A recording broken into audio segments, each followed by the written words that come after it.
These are side hustles that are available to anyone, even if you live in a small town. And you're gonna absolutely love these. Many of them I have done myself. Many of them other friends of mine have done them successfully. And the first one is going to be buying and selling scrap metal. Have you ever looked at that rusty pile of metal in your backyard and thought, what if I could pay for my next vacation with this? Spoiler alert. Sometimes it can, because sometimes one person's trash can be another person's ticket to riches. And this is the ultimate side hustle that turns junkyards into gold mines. And basically what this involves is either buying or finding scrap metal in a small town, and then you go ahead and sell them to recycling centers or processing facilities. And this side hustle capitalizes on a demand for scrap metal, providing a service to dispose of unwanted metal while generating income through the resale of these materials. And a fun fact about this is this has actually been a side hustle since ancient times. And there's evidence of metal recycling dating back to ancient Rome. Now, when it comes to the earnings, scrap metal business owners in the US have actually been reaping the rewards of this for years. And just as an example, in 2020, the scrap metal market in the US was evaluated at approximately $52 billion. And it's been growing at 3% every single year. So this is something where you can reliably make $1,000 a month. There's even some months or some people that really take it seriously, and they can make much more than that. Plus, you're doing a valuable service to society as well. So overall, I'm gonna go ahead and give this one an 8.5 out of 10 opportunity score.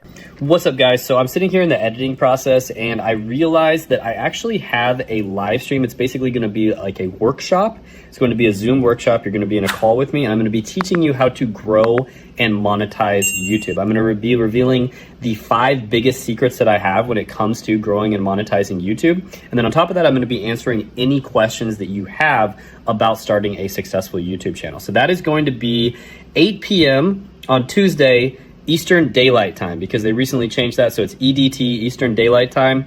So make sure you double check on the time because the time zone change is gonna be happening here pretty soon. So Eastern Daylight Time, Tuesday, 8 p.m. Definitely check it out. Don't wanna miss it.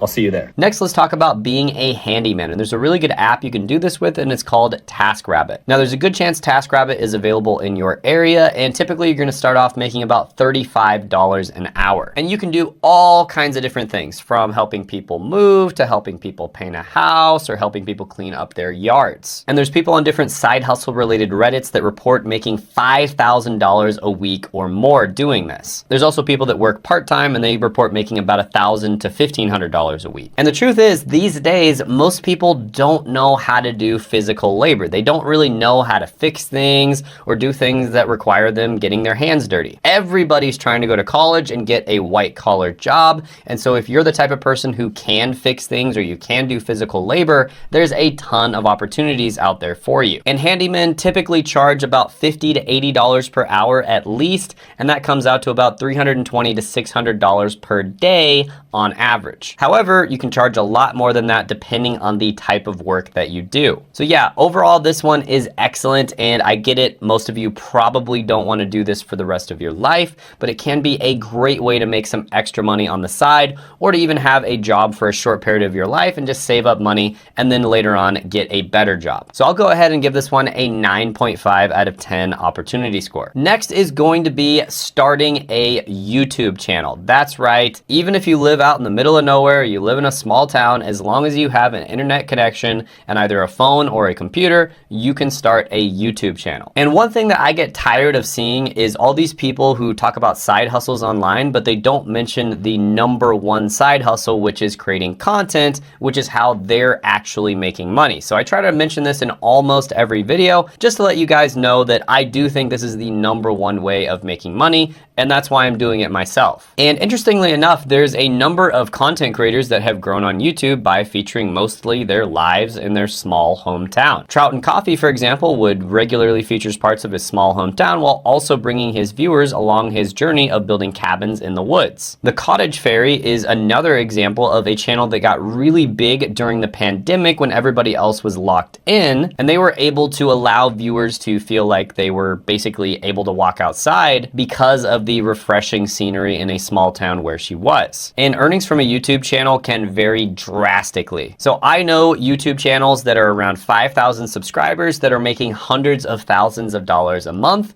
And I know YouTube channels that have over 1 million subscribers that are barely getting by. And so although YouTube is an incredible opportunity, you want to be smart about the niche that you choose. And that was kind of the mistake that I made, is I chose a bunch of niches that just aren't profitable. And even if I did, get 1 million subscribers, I probably wouldn't have made that much money. For instance, I started a channel on RuneScape. I used to play this game RuneScape back in the day, and I started a channel on that. I started another channel where I talked about different study tips. I started another channel where I talked about self-development, and I uploaded 1-minute videos. And after failing at all those channels, I finally came back to YouTube in 2019. And after I started to take it seriously, after just a few months, I was making over $10,000 a month. And because of this, I was able to quit my job, which I felt like I was stuck in and I wasn't really passionate about, and it just stressed me out all the time. And once I'd quit my job, I was able to quickly scale my channel up to over $100,000 a month. So yeah, YouTube is incredible. It's without a doubt, in my opinion, the best way of making money online. The only thing is you have to make sure you select the right niche, and you have to make sure that you're making the right video. So overall, I'm gonna give YouTube a 10 out of 10 opportunity score.